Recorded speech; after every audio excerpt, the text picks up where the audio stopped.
The identification of actual tactics that every B2B brand should use is going to differ from brand to brand because the brands that we serve ultimately have different audiences. So the tactics have to vary depending on your audience. If you're going after an engineering audience, it's going to have a different content strategy than you would if you are going after a marketing audience, or if you're going after a videography audience, or if you're going after a creative audience. Every audience is going to be different. So how do you figure out the tactics that you should use to reach them? Well, first and foremost, you have to spend time understanding them and their behaviors online. You might find that engineers are spending a lot of time on GitHub. They're spending a lot of time on Hacker News. They're spending a lot of time in a Discord channel or a Slack channel that is specifically and relevant to engineers. You might find that marketers are spending a lot of time on growthhackers.com. They're in a bunch of different Slack channels. They're spending time on a Discord. They're spending time in a forum, and they're probably spending time on Twitter talking about marketing and growth. These communities and these spaces where these audiences are also are going to demonstrate and show you insights around what would work to connect with them. What do I mean by that?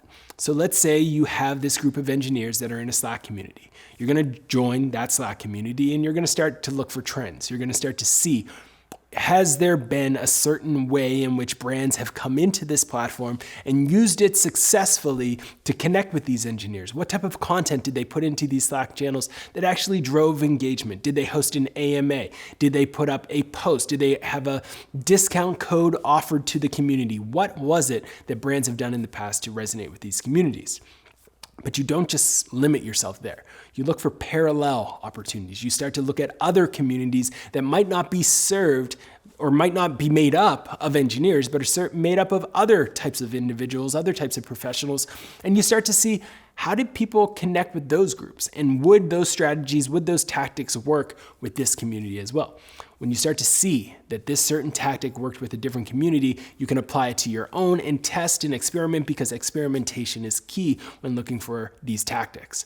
You do the same thing with a whole different audience. If I'm trying to connect with marketers, I'm going to go to the channels in which they're spending time, and I'm going to start to study what types of content, what types of stories move the needle the most for existing brands that are on those channels, or what content had the most influence on the people there. I'm going to reverse engineer the most successful assets that were published on these newsletters, published in these communities, in this subreddit, and I'm going to allow that to inform my tactics if, and only if, I believe it can truly circle back up to the objectives of the business. Those are the ways in which you do it. You first and foremost need to start with the people you're trying to connect with. You then need to study the content that is engaging and interesting on the various channels that they're spending time, the stories that they're resonating with, the content that they love, and also look at parallel spaces to get inspiration from others. And then you use that to figure out, will this move the needle for the business? Will this move the needle as it relates to the goals and the objectives that we've set out to accomplish this year, this quarter, this month? And if the answer to that is yes, then you move forward with those tactics as a part of your B2B strategy.